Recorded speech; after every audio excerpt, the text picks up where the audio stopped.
Amém. Gente, uma coisa que é comum em todas as culturas é o prazer de se reunir para comer, não é verdade? Isso na cultura evangélica dizem que é uma coisa ainda mais forte, não é? Tem até uma expressão, hoje eu estou com uma fome de 22 crentes, né? Hoje eu cheguei aqui na igreja à tarde, estava o pessoal da Oceânica Social ali organizando as cestas, e Beto logo olhou para mim e falou: Jonatas, Cristina hoje fez um tabuleiro de bolo de cenoura com chocolate, aquela coisa maravilhosa, aquele tempo de celebração, de uma comunhão que se está vivendo ali naquele momento e que a gente participa com alegria, não é? Aí eu tive que ir ali na cozinha e ter aquele momento rápido ali com meus irmãos. Antes de vir para cá, toda quinta-feira a gente tem um momento do lanche semanal dos pastores. Alguns já flagraram a gente aqui em umas lanchonetes da região, e é um momento que é espiritual para a gente, é o único momento que a gente senta para comer uma refeição junto toda semana, e isso, claro, fortalece a gente. Esses dias me colocaram num grupo de WhatsApp que chama assim, Oceânica Gourmet. Eu falei, pô, só pode ser coisa boa, né? Oceânica Gourmet, vão me colocar e eu vou comer muito a partir desse grupo aqui. Só que aí depois eu descobri que era um grupo de algumas esposas que estavam querendo que os maridos cozinhassem. Então é um grupo assim, para os maridos que são bons de cozinha, ensinarem os maridos que são ruins na cozinha, como eu, a cozinharem e a fazerem pratos, né? E amanhã esse grupo tem mais um encontro, eu vou ter que estar lá. E aí meu pai e minha mãe já marcaram outro encontro no domingo, churrasco lá na casa do meu pai. Que coisa boa, né? Por que a gente gosta tanto de estar junto para comer? Primeiro, na verdade, eu acredito, nunca estudei psicologia, mas eu creio que tem um fator psicológico aí que sentar numa mesa para comer com pessoas remonta a nossa infância mais remota, não é? Que a gente tinha esse senso de viver em família, de sentar junto, de dividir o tempo, de dividir a refeição, de ter tempo de qualidade, de celebrar a vida no dia a dia. E como isso é precioso, como isso marca a gente, não é? Quando a gente senta ao redor da mesa, a gente se sente feliz, é uma alegria tremenda que é muito para além da comida, que é o pretexto para essa reunião, mas a gente está ali junto, a gente tem uma conversa leve, não é? Há também um outro fator que é o fator biológico. Foi comprovado que alguns alimentos produzem neurotransmissores do prazer, serotonina, endorfina, dopamina, ocitocina, essas coisas que fazem a gente se sentir bem. Olha só como é que a ciência é de Deus, não é? Confirma a beleza da criação de Deus. Em terceiro lugar, essa coisa de comer e estar junto comendo é bom porque é bíblico. E Deus já se agradava disso. Não foi isso que, quando Abel ofereceu a sua oferta, diz o texto que Deus se agradou de Abel e da sua oferta de animal. E aí ainda diz o seguinte, lá em Gênesis 8, que quando Noé construiu um altar dedicado ao Senhor, tomando alguns animais e aves puros, ofereceu-os como holocaustos, queimando-os sobre o altar. E diz o seguinte, o Senhor sentiu o aroma agradável e disse a si mesmo, nunca mais amaldiçoarei a terra por causa do homem. O cheirinho de um churrasco, de uma gordura subindo ali, o Senhor se agrada. O Senhor não precisa de alimento material, mas Ele percebe o valor que para nós tem essa celebração e, é claro, essa dedicação a Ele da nossa vida. É bíblico também porque o próprio Jesus, como a gente acabou de ver, Ele chamou a si próprio de pão da vida. E Ele então, quando Ele estava no fim da sua missão na terra, Ele deixou para nós um sermão em forma de refeição. E a gente vai falar um pouco sobre esse sermão aqui hoje e sobre essa refeição.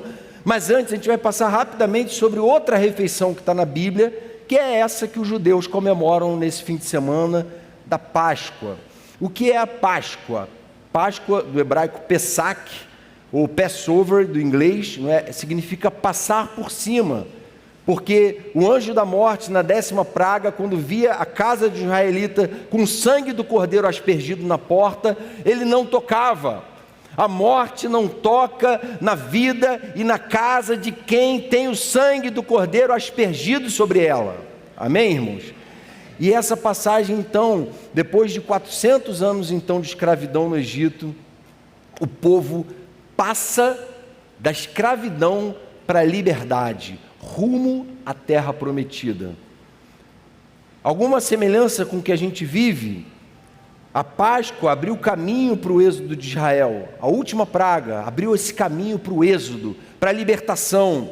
Nós também vivíamos dominados por pecados. Nós também éramos escravos de um sistema impuro e corrompido de valores. Nós também precisávamos do sangue de um cordeiro puro. E hoje vivemos livres rumo à terra prometida. Amém? É assim que a palavra ensina para a gente. Por isso que quando Jesus aparece, João Batista olha e diz assim: vejam, eis o Cordeiro de Deus que tira o pecado do mundo. Ele é o Cordeiro que vai ser oferecido, vamos dizer assim, na nossa última Páscoa. E Pedro diz assim: Cristo sofreu pelos pecados uma vez por todas, o justo pelos injustos, para conduzir-nos a Deus. Então, a morte de Jesus é a morte do último cordeiro pascal que existiu de verdade. Desde esse cordeiro ser entregue, não existe mais sentido em se comemorar aquela Páscoa, porque há uma aliança superior.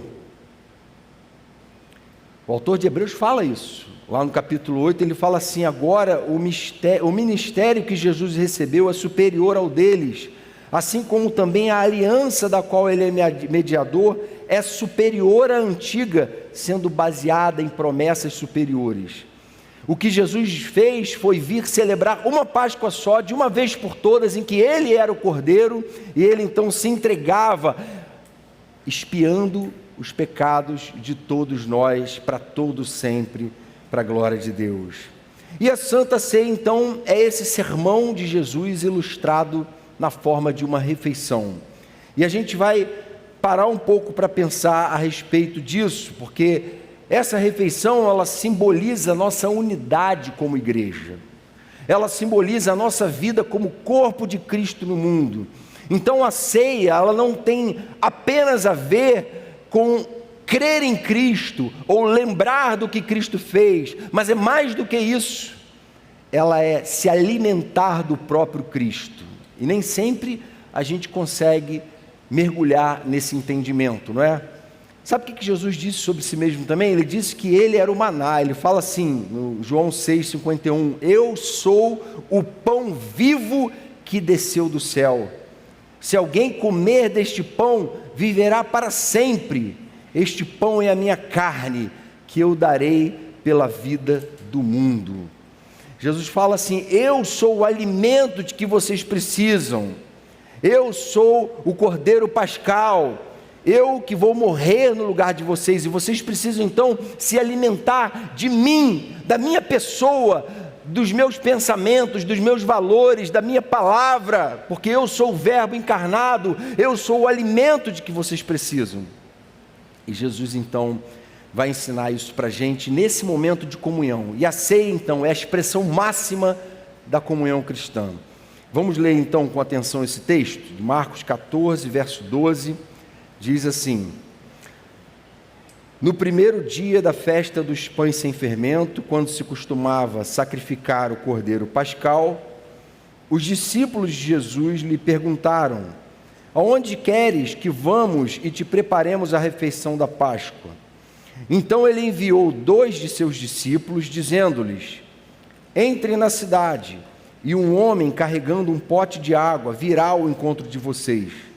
Sigam-no e digam ao dono da casa em que ele entrar: o mestre pergunta, onde é o meu salão de hóspedes, no qual poderei comer a Páscoa com meus discípulos? Ele mostrará uma ampla sala no andar superior, mobiliada e pronta. Façam ali os preparativos para nós. Os discípulos se retiraram, entraram na cidade e encontraram tudo como Jesus lhes tinha dito, e prepararam a Páscoa. Ao anoitecer, Jesus chegou com os 12, e quando estavam comendo, reclinados à mesa, Jesus disse: digo que certamente um de vocês me trairá. Alguém que está comendo comigo. Eles ficaram tristes e um por um lhe disseram: com certeza não sou eu. Afirmou Jesus: é um dos 12, alguém que come comigo no mesmo prato. O Filho do Homem vai, como está escrito a seu respeito, mas ai daquele que trai o Filho do Homem. Melhor lhe seria não haver nascido. Enquanto comiam, Jesus tomou o pão, deu graças, partiu e o deu aos seus discípulos, dizendo: tomem, isto é o meu corpo. Em seguida, tomou o cálice, deu graças, ofereceu-o aos discípulos, e todos beberam. E disse-lhes: isto é o meu sangue da aliança, que é derramado em favor de muitos.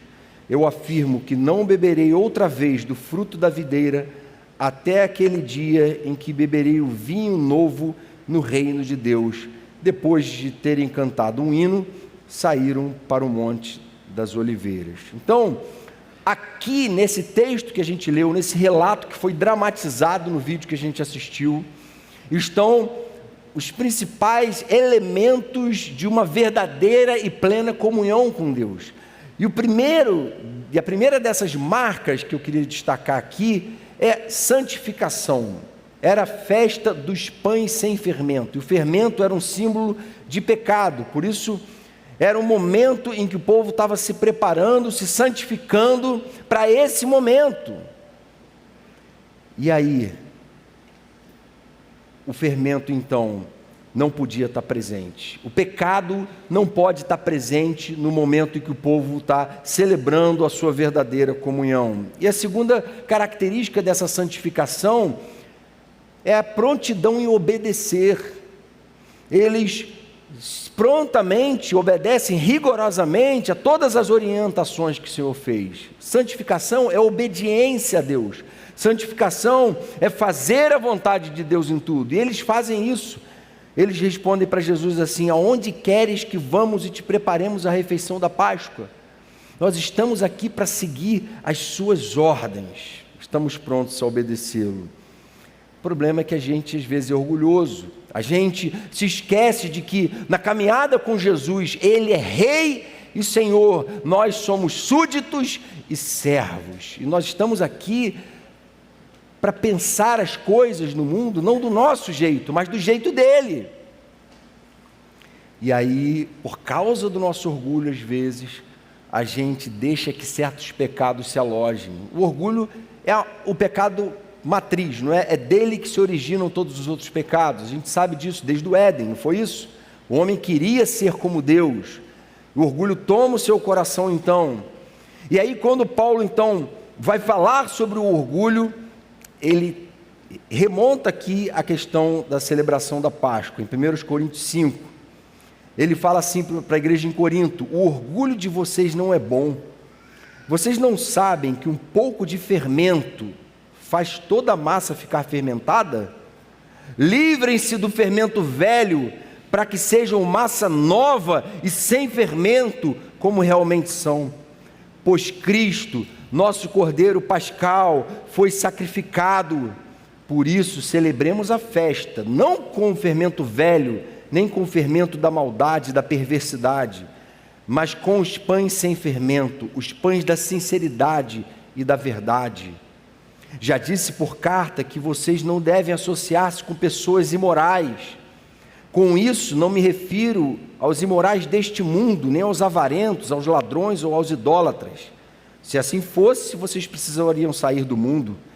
Mas agora estou escrevendo que não devem associar-se com qualquer que, dizendo-se irmão, seja imoral, avarento, idólatra, caluniador, alcoólatra ou ladrão. Com tais pessoas vocês não devem nem comer. Existem situações que tiram a pessoa da comunhão, que tiram a pessoa desse ambiente fraterno, caloroso, que a igreja deve celebrar e viver o tempo todo. Por quê?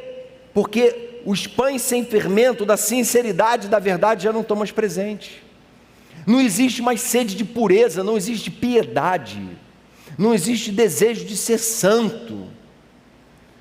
Só que isso não pode ser assim, porque o pecado rompe sim a nossa comunhão com Deus, e embota a nossa relação com a própria igreja dele. Por isso que o apóstolo Paulo orienta lá em 1 Coríntios 11 que a gente deve se examinar e se julgar a si próprio antes de tomar. Não deve deixar de tomar porque cometeu algum pecado, não é? Porque todos nós cometemos pecados, mas exceto se alguém estiver vivendo, óbvio, em pecado deliberado e rebeldia contra Deus. Então é preciso fazer esse autoexame, porque Deus requer santidade àqueles que querem viver em verdadeira comunhão. Então a gente não vai cear hoje porque a gente merece, a gente vai cear hoje porque Jesus morreu por nós, mas ao mesmo tempo requer de nós sim, que a gente se separe do fermento da maldade e da perversidade. Segunda marca é o serviço. Veja no verso 16, os discípulos se retiram, entram na cidade, encontram tudo como Jesus lhe tinha dito e prepara a Páscoa. Eles tinham um coração desejoso de servir a Jesus. Servir a Jesus era a alegria da vida deles. É natural que alguém que está vivendo a comunhão do corpo queira servir, ame servir. Agora, é óbvio que alguém que está servindo a homens vai se decepcionar. Alguém que está servindo em busca de recompensa, de reconhecimento, de privilégios, vai quebrar a cara. Porque essa não é a proposta bíblica. Eles não estavam ali sendo reconhecidos por ninguém, eles estavam ali servindo a Jesus, porque eles amavam Jesus, porque eles queriam agradar o Senhor, porque Jesus tinha se tornado o Senhor deles. E Paulo então fala assim lá em 1 Coríntios 15, meus amados irmãos, mantenham-se firmes e que nada os abale, sejam sempre dedicados à obra do Senhor, pois vocês sabem que no Senhor o trabalho de vocês não será inútil. O trabalho, se estiver sendo feito para homens, em busca de reconhecimento, de notoriedade, vai ser inútil, vai ser jogado fora. Mas se é feito para o Senhor, pode ser que ninguém reconheça, mas eu sei que o Senhor está se agradando. E é a Ele que eu quero agradar, porque eu vivo em comunhão com Ele. Então quem está em plena comunhão é impelido a servir o reino. Terceira marca, unidade. Então, quando eles estavam ali, naquele momento, reclinados à mesa, Jesus então diz assim, digo que certamente um de vocês me trairá, alguém que está comendo comigo. E aí todos eles ficam tristes e dizem assim, com certeza não sou eu.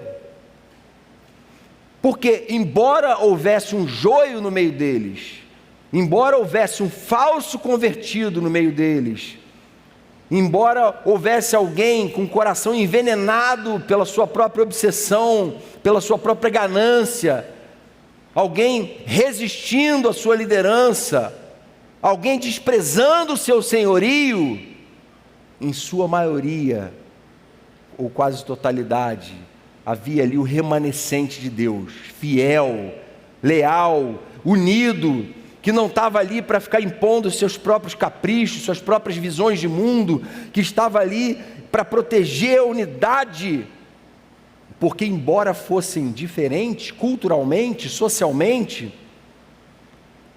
todos estavam unidos pela liderança e pelo senhorio de Cristo, e isso deixou eles maravilhados. E Paulo fala assim em Efésios 4, façam todo esforço para conservar o espírito pelo vínculo da paz. O esforço de alguém que está em comunhão é sempre para conservar o vínculo pelo espírito da paz. É o que a gente está fazendo aqui hoje, a gente está celebrando a unidade da igreja. A gente não está aqui celebrando o fato de que todo mundo aqui está formatado igualzinho, todo mundo aqui pensa igualzinho, não é. Mas naquilo que importa, todos nós pensamos da mesma forma, todos nós cremos na Bíblia como a palavra de Deus, em Jesus tendo vindo para nos resgatar da nossa condição miserável espiritual, amém, irmãos? E a gente está unido em torno disso, é isso que essa mesa representa. Comunhão plena, também a quarta marca, representa gratidão. Jesus, então, naquele momento ali, ele toma o pão e dá graças antes de partir o pão. Porque para Jesus, gratidão é uma coisa que é inquestionável, totalmente fundamental, não é? É interessante que a gente olha para a vida de Jesus, diz a palavra que ele não tinha onde reclinar a cabeça, diz a palavra que ele viveu aqui na terra só para servir pessoas, a palavra diz que ele foi perseguido e odiado por muitos, Jesus tinha motivo de sobra para viver murmurando. Ele sabia que a qualquer momento matariam ele. Ele podia ter ficado se vitimizando, mas não é isso que ele faz. A atitude de Jesus em todo o tempo é uma atitude de gratidão. Quando ele estava lá com 5 pães e 2 peixinhos para alimentar uma multidão, antes de ele partir, ele fez a mesma coisa. Diz lá em Lucas 9, que ele tomando os 5 pães e os 2 peixes e olhando para o céu, deu graças e os partiu. A gratidão precede o milagre muitas vezes. Muitas vezes nós estamos vivendo grandes milagres, mas sequer conseguimos enxergá-los, porque o nosso coração está altivo, não é grato. E a gente está em torno do nosso próprio senhorio, e Jesus chama a gente a romper com isso, e a expressar gratidão em todo o tempo. E Paulo então foi ainda bem radical, quando ele fala assim em Tessalonicenses: deem graças em todas as circunstâncias, porque essa é a vontade de Deus para com vocês em Cristo Jesus. Fala assim: olha, vocês querem que eu resuma a vontade de Deus para vocês? Sejam gratos o tempo todo, por tudo que vocês têm, por tudo que vocês são. Se você estiver em plena comunhão com Jesus, você vai viver expressando gratidão, seja o que você estiver vivendo. E a quinta marca da nossa plena comunhão é o alimento espiritual, não é? Jesus então dá graças, parte aquele pão e dá aos discípulos, dizendo assim: tomem, isto é o meu corpo. Jesus dá o pão, oferecendo aquilo que era um símbolo da provisão de Deus, e ele fala assim: olha, isso é o meu corpo, eu sou o pão vivo que desceu do céu, se alguém comer desse pão viverá para sempre.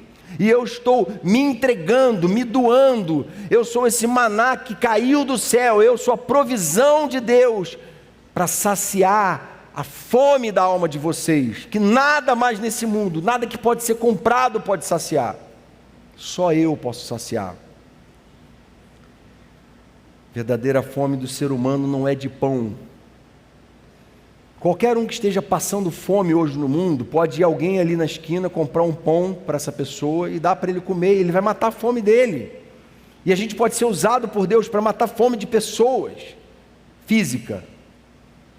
Mas há uma fome de Cristo no coração de todo ser humano, que muitos sequer sabem que tem ela, e vivem buscando satisfazer essa fome com falsas religiões, com mentiras pregadas por certas correntes de pensamento do nosso tempo. Quando, na verdade, a ceia é o momento que a gente para assim e fala assim: olha, a gente está tomando a ceia porque nada mais do que o mundo possa oferecer pode alimentar a nossa alma, mas Jesus pode. A fome que eu tenho na minha alma não é de coisa alguma que esse mundo pode oferecer, mas é de Cristo, porque é Ele que me reconcilia com Deus. Nem mesmo as maiores bênçãos que Deus pode derramar sobre a minha vida são capazes de me satisfazer. Só Cristo pode me satisfazer, de maneira que, se eu não tenho nada, mas tenho Cristo, eu tenho tudo. Mas se eu não tenho Cristo e tenho tudo, a verdade é que eu não tenho nada. Não é verdade, gente? E aí Paulo diz assim: olha, vocês são corpo de Cristo, e cada um de vocês individualmente é membro desse corpo. Como é que vocês, como membros desse corpo, vão conseguir viver sem se alimentar desse corpo? E Jesus então, lá em João 15, ele fala assim: eu sou a videira e vocês os ramos, sem mim vocês não podem fazer coisa alguma. Eu sou a fonte, eu sou a matriz, sou eu que vou alimentar vocês com a minha seiva. A vida vem de mim. Quem estiver ligado em mim, se alimentando de mim, das minhas palavras, esse vai viver eternamente, e do seu coração vão fluir rios de águas vivas. Essa é a palavra que a gente acredita, irmãos, é isso que a gente está celebrando aqui hoje. Viver em plena comunhão é viver se alimentando espiritualmente de Cristo. Sexta marca da verdadeira comunhão, uma aliança. E Jesus, no verso 24, diz assim: isto é o meu sangue, que é derramado em favor de muitos. Esse é o sangue da aliança que é derramado em favor de muitos. Os teólogos dizem que a Bíblia traz basicamente 2 alianças. Uma aliança das obras, feita com Adão, lá no Éden, antes do pecado. Adão então podia, pelo livre-arbítrio, escolher ser ou não um pecador, e ele compromete esse livre-arbítrio no momento que ele abraça o pecado. E a partir então de Gênesis 3,15, existe aquilo que se chama de proto-evangelho. Deus amaldiçoa a serpente dizendo assim: olha, o filho da mulher vai pisar a sua cabeça. Já há ali a promessa de um Messias, de um Redentor. E a humanidade então passa a partir daquele momento a viver na perspectiva da graça restauradora, que viria depois de um tempo de revelação. A lei então foi revelada para o homem conhecer o caráter de Deus, agora que ele estava à parte desse caráter, porque havia se rebelado contra Deus. Mas o conhecimento da lei não resolve a equação, porque sabendo intelectualmente da verdade, o homem é incapaz de cumpri-la. Não importa quão culto alguém seja, e quão sabedor da verdade eterna de Deus alguém seja, o seu coração está corrompido e inclinado para o pecado. E aí a lei não resolveu o problema. De forma que Cristo teve que vir. De forma que a aliança que a gente tem hoje com Deus é uma aliança feita no sangue de Cristo. Não é uma aliança sinergística em que a ação de Deus se une à minha ação para que então exista vida com Deus. Não. Há uma ação em que Deus teve que sozinho agir para quebrantar o meu coração, para produzir em mim arrependimento, quebrantamento. E se o Espírito Santo, então, não tira as escamas dos meus olhos, se o Espírito Santo não abre o meu entendimento, eu seria incapaz, porque o homem natural não aceita as coisas de Deus, porque são loucura para ele.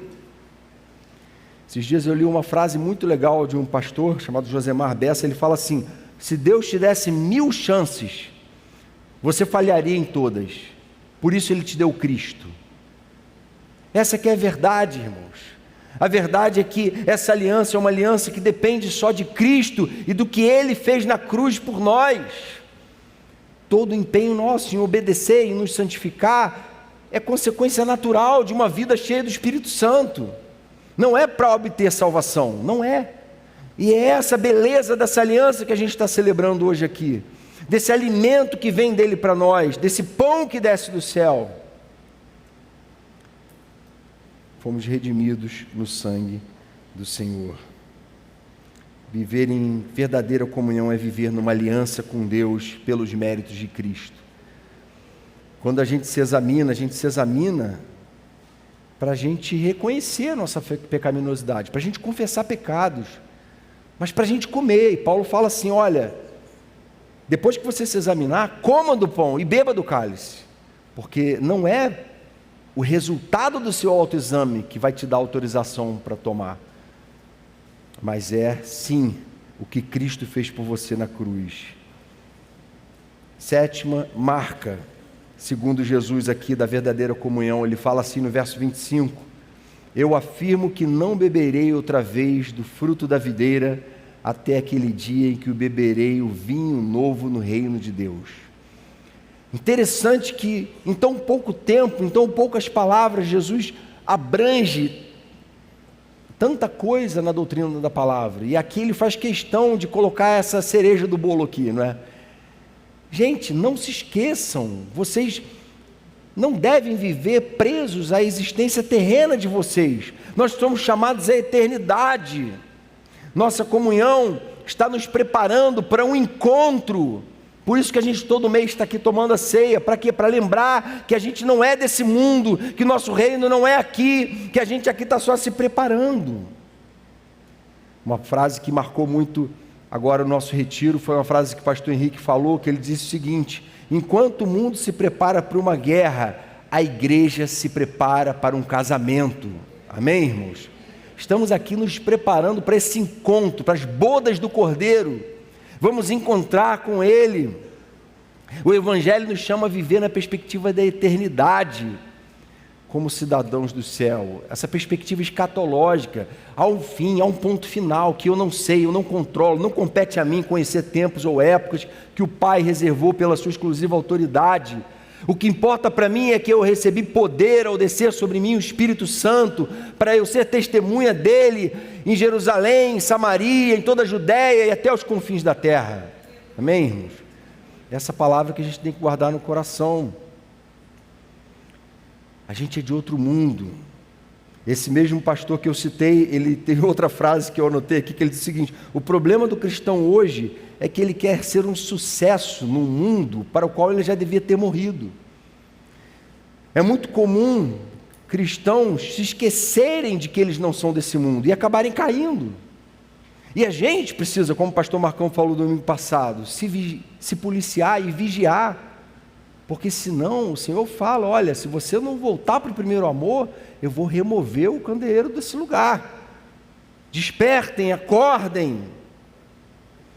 E Paulo então, lá em 1 Coríntios 15, ele fala assim, falando a respeito do fim, dessa expectativa escatológica: quando, porém, o que é corruptível se revestir de incorruptibilidade, esse corpo corruptível se revestir de uma condição em que ele não vai mais se degenerar, e o que é mortal de imortalidade, então se cumprirá a palavra que está escrita: a morte foi destruída pela vitória. Onde está, ó morte, a sua vitória? Onde está, ó morte, o seu aguilhão? O aguilhão da morte é o pecado, e a força do pecado é a lei. Mas graças a Deus que nos dá a vitória por meio de nosso Senhor Jesus Cristo. Portanto, meus amados irmãos, mantenham-se firmes e que nada os abale. Sejam sempre dedicados à obra do Senhor, pois vocês sabem que no Senhor o trabalho de vocês não é inútil. Entendam que vocês devem ficar firmes até o fim, porque tudo isso que é corruptível, esse corpo que cada vez está sentindo mais dor nas costas, dor no pé, vai passar. E os olhos de vocês têm que estar nas coisas do alto. Viver responsabilidade civil no mundo, mas sem tirar a mente da eternidade, porque se a nossa esperança se resume às coisas dessa vida, somos os mais infelizes de todos os homens. Não entendemos o principal e podemos acabar caindo em desgraça, embevecidos com aquilo que o mundo pode oferecer. Mas nós estamos diante da mesa do Cordeiro, do corpo dele, que veio para nos alimentar. Viver em plena comunhão é viver na terra como cidadão do céu. Amém? E a oitava e última marca, a adoração. Termina o texto assim: depois de terem cantado um hino, saíram para o Monte das Oliveiras. Toda verdadeira comunhão leva à adoração. Todo mundo que vive em verdadeira e plena comunhão com Deus vai querer adorá-lo, porque a adoração é um exercício de reafirmação de quem eu sou aos olhos de Deus, um miserável, pobre, cego e nu, carente da sua graça, da sua bondade, destituído da sua glória, e o reconhecimento de quem Deus é aos nossos olhos: santo, santo, santo, imutável, perfeito, eterno, onipotente, onisciente, onipresente. A Ele, pois, a glória, o louvor e a honra pelos séculos dos séculos. Amém, irmãos? Isso é adoração. Senhor, eu sei quem eu sou. Ninguém aqui precisa falar quem eu sou. Eu sei quem eu sou. Eu me conheço e por isso mesmo eu me abomino e me arrependo no pó e na cinza. Senhor, eu sou o maior dos pecadores. Não foi isso que Paulo falou? Senhor, eu sei que miserável que eu sou. Eu sei do quanto eu careço dessa Tua graça. E eu sei que é o Senhor que me restitui essa glória. Eu quero viver em espírito de adoração. Eu quero me unir aos anjos para cantar junto com eles: agora veio a salvação, o poder e o reino do nosso Deus e a autoridade do seu Cristo, pois foi lançado fora o acusador dos nossos irmãos, que os acusa diante do nosso Deus dia e noite. Eles o venceram pelo sangue do Cordeiro e pela palavra do testemunho que deram, e diante da morte não amaram a própria vida, Portanto, celebrem-no, ó céus e os que nele habitam. Celebrem o Cordeiro e celebrem essa vida em comunhão que vocês têm como remanescente fiel, como esse povo que é vitorioso pelos méritos do Cordeiro, que é justificado pela obra dele na cruz, e que por isso tem motivo de sobra para hoje estar aqui expressando adoração, gratidão a Deus. Algumas aplicações aqui para a gente concluir. Primeira aplicação: nunca pare de se alimentar de Jesus. Nós nos alimentamos de Jesus sempre que a gente vem aqui a esse lugar adorar junto como igreja. Sempre que a gente se expõe à pregação da palavra, a gente está se alimentando de Jesus. A gente se alimenta de Jesus quando a gente separa um tempo no quarto, com a porta fechada, em secreto com o Pai, e conversa com Ele, e ora. A gente está se alimentando dEle. A gente se alimenta de Jesus quando a gente lê e medita na palavra dEle. A gente se alimenta de Jesus sempre que a gente vai na célula e participa com alegria. Quando a gente se submete a um processo de discipulado. Quando a gente vem no fim de semana de treinamento. Quando a gente participa de uma reunião de oração. Quando a gente confessa pecados a Deus. Quando a gente procura ajuda. Quando a gente faz questão de viver em comunhão. A gente se alimenta de Jesus em todas essas coisas. Mas especialmente, a gente se alimenta de Jesus quando a gente senta ao redor da mesa para cear com Ele. Ele está presente no nosso meio. E a gente vai sair daqui hoje alimentado, irmãos queridos.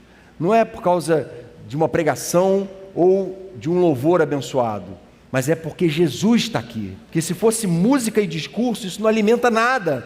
Mas quando Cristo é o centro desse louvor, dessa música, Ele é o centro dessa palavra, aí a gente sai alimentado. A nossa esperança está nele, é Ele que aquece o nosso coração, é Ele que nos faz enxergar além dessa vida aqui, é Ele que nos traz uma esperança que nada nesse mundo pode oferecer.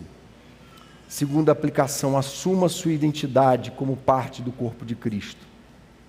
A igreja é o corpo de Cristo. O corpo é a expressão física e visível de uma pessoa, não é? Jesus fala assim: sabe quem vai ser, depois da minha ressurreição, a minha expressão física e visível ao mundo? São vocês. A minha missão não acabou, na verdade vocês vão dar continuidade a ela. E ele então delega autoridade aos discípulos e fala assim: olha, vocês vão fazer milagres ainda maiores do que eu fiz. Promessa de Jesus. E será que a gente pode dizer que a gente tem buscado viver segundo essa identidade missionária de Jesus? Eu e você juntos somos o Cristo que o mundo está conhecendo. Acho que foi Billy Graham que falou, não é? Que você é a Bíblia que a maior parte dos seus cristãos vão ler, é a única Bíblia que seus amigos vão ler. Muitos de seus amigos nunca vão abrir a Bíblia, mas eles estão olhando para você. E quanto mais dessa palavra estiver sendo vivida, encarnada, quanto mais da identidade de Cristo estiver sendo reproduzida por você, pelo seu caráter, mais o Evangelho está sendo pregado e disseminado. E mais gente querendo saber que Deus é esse, que vida é essa excelente. Que valores elevados são esses? Que Deus é esse que transformou a vida do Jonatas, que transformou a vida de cada um que está aqui. Eu quero esse Deus na minha vida também, eu quero que Ele transforme a minha vida. Não admita assumir outra identidade que não a de Cristo. Porque a gente não consegue ser cativante, não é? Às vezes a gente até repele pessoas. Mas Cristo é cativante, e quando Ele vive em nós, porque a gente se alimentou dEle, tem se alimentado dEle todo dia, aí, irmãos, a gente se torna cativante também. E a gente deve orar até que isso aconteça, para que Deus trate o nosso coração. Terceira e última aplicação: não abra mão de viver em plena comunhão com a igreja. Cuidado com essa história de manter uma relação distante e superficial com a igreja. Às vezes eu fico até um pouco triste quando chega uma pessoa assim, me encontra na rua: ah, você é lá da igreja oceânica, eu sou de lá também. Só que eu nunca vi a pessoa na vida. Aí eu vou aprofundando a conversa, né? Mas você tem quanto tempo? Ah, já deve ter 1 ano que eu não vou lá, mas eu sou de lá. Não, mas você está lá desde quando? Eu estou lá desde 2015. Não, mas desde 2015, mas então você foi lá quantas vezes? Ah, fui lá umas 3 ou 4 vezes já, eu sou de lá. Gente, não é essa a vida que Deus quer que a gente viva em comunhão. A gente precisa aprender o valor de a gente estar junto. A igreja primitiva estava junta diariamente, no templo e de casa em casa. Eles queriam estar juntos. Eles não se conformavam em viver separados. Eles juntos sabiam que eles estavam fortalecidos contra a perseguição, estavam fortalecidos contra os seus próprios pecados. Então a gente muitas vezes não pode estar junto tantas vezes por semana. Mas não querer estar junto é porque tem algum sinal errado aí no coração. Porque no que depender de mim, eu quero morar na casa do Senhor todos os dias da minha vida. Amém? Então, essa não é a comunhão que a Bíblia ensina. Essa de 2, 3 vezes a cada 5 anos. Né? A brasa é um pouco afastada da churrasqueira. Né? Já viu o que acontece? Rapidinho ela se apaga. A gente precisa estar junto, a gente precisa uns dos outros. E o cristão é alguém, então, que reconhece que precisa de gente perto, reconhece que precisa de boas referências, que precisa ser pastoreado, apacentado, que precisa ser confrontado. Faça questão de comunhão. Eu quero gente que me olhe nos olhos e fale para mim, Jonatas, o que eu preciso ouvir, não o que eu quero ouvir apenas. Que gente que tenha liberdade, porque me ama, eu sei que me ama, porque eu estou caminhando, eu estou sentado na mesa com essa pessoa. A gente celebra uma vida em comunhão junto. A gente é unido. Não deixemos de reunir-nos como igreja, segundo o costume de alguns. Amém? Então, concluindo, irmãos, Santa Ceia representa de forma plena a nossa comunhão com Cristo e com a sua igreja. Comunhão não tem apenas a ver com convívio cristão. Comunhão tem a ver com a totalidade do testemunho cristão. Isso que a gente viu aqui hoje. E que a gente então participe desse momento, consciente dessa vocação que a gente tem. Consciente da abrangência de tudo que Jesus ensinou no momento que instituiu a ceia do Senhor. Consciente de que a ceia traz junto todos esses elementos. Esse é o momento de reconciliação com Deus, de confissão de pecados, de exame do coração. É o momento de falar para o Senhor: Senhor, a partir de agora, eu quero interromper qualquer círculo vicioso na minha vida, qualquer coisa que esteja atrapalhando a minha comunhão contigo. Esse é o momento de falar: Senhor, o Senhor veio e morreu no meu lugar, derramou o seu sangue para que eu vivesse numa aliança contigo, e eu não tenho vivido de acordo com essa aliança, mas eu quero viver. Vem me capacitar, vem me alimentar de ti mesmo, porque o que eu preciso essa noite, Senhor, é mais do Senhor na minha vida. Eu preciso mais de Cristo. Senhor, eu quero viver segundo a tua palavra e os teus ensinamentos. Que o Senhor nos faça uma igreja cada vez mais capaz de celebrar uma comunhão viva, espiritual, verdadeira e vibrante para a glória dele. Amém? Obrigado, Senhor, pela instituição da ceia. Obrigado pelo que ela vem trazer para nós de ensinamento de forma tão rica, tão completa, sobre a totalidade do nosso testemunho como igreja.